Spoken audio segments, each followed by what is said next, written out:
What really triggered my interest in community service was actually, I was in elementary school and my mom set up a program called Growing Great Schools. She had different chefs come in and cook a really nutritious and awesome meal for the whole entire elementary school. It just allowed kids that might not have access to or not have experience with really great foods and the meaning behind really fueling your body properly. So I think that was really a propelling moment for me to get involved in a community. In the spring of 2024, I was a sophomore and I had one semester in the LEAD program here. I was seeing the impact people were having in their own ways, and I thought, okay, I have an interest in community service, I have an interest in giving back. What can I do to create a program with those two interests?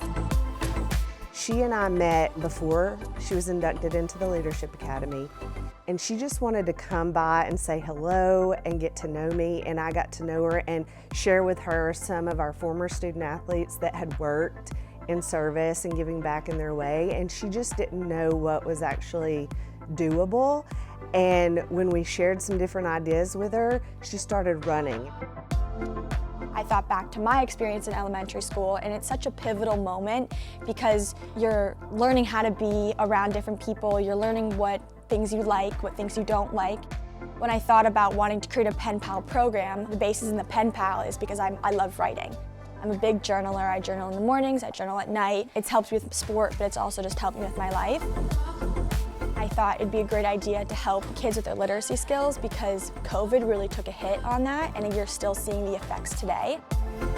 The PenPal program was where I got 10 athletes together from UGA, and they would write letters to the 10 fourth graders. And that back and forth communication allowed you to foster a relationship, work on literacy skills while aiming to improve on and learn about nutrition, happiness, mental health, and physical activity. I wanted her to put together something that Robert Miles and I could get with her on to really kind of think through what would work for her as a student athlete and the other student athletes that wanted to be involved. She came back with a proposal, really, of how it would work, how many times they would meet. What I've seen from her is a strong commitment and a strong follow-up with things that she thinks about. Tess has always been one that says she wants to do something, has an outline of a plan, and says, you know, can we do this? She led this whole thing. Robert and I were in the background, and we were there to listen and cheer her on and give her some feedback along the way, but she has really taken it and made it her own. Just one easy word, exemplary. She is an incredibly hard worker. This project really became Tessa's. She wanted to be able to give back and had experience from her past and from her mother and those leadership perspectives to say, you can be so much more and so much bigger than what you are here. To take those ideas and have them flourish within the structure of the Georgia way and the support of both equestrian student athletes and all other student athletes has been amazing, but probably the prize to this is really seeing the influence she's already having on the youth. I'd never been a teacher, and I thought it was a really interesting moment for me because I had to learn how to communicate with kids at that level.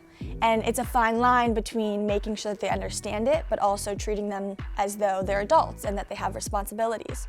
One of my first lessons was the concept of balance, and I thought it was really cool because we did physical balance first, so I took them through a series of tests, and we stood on one leg and we closed our eyes and all of that.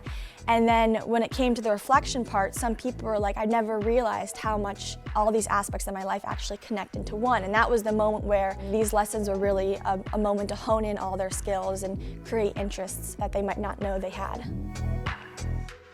Well, the platforms that they have really can benefit so many others, and for a student athlete to take the time to have an outline of something that they want to do and then go out and pursue it for the benefit of someone else is a great thing, and that's what we're all about within the Georgia Way. That's what we hope for. I mean, she is a true leader, and she's been able to share this passion with the others and get them involved and really give back in a way that makes everybody feel good about what they're doing. I have to give a lot of credit to UGA and specifically Mr. Miles and Heather Jordan for all the support they've given me in helping me formulate this plan. I am eternally grateful to be able to be a leader in the athletic community, but also just a leader for these kids. And representing Georgia in sport is amazing, but being able to represent it in a way that it shows with the community is even more special. I couldn't be more grateful to say that the University of Georgia helped me with that.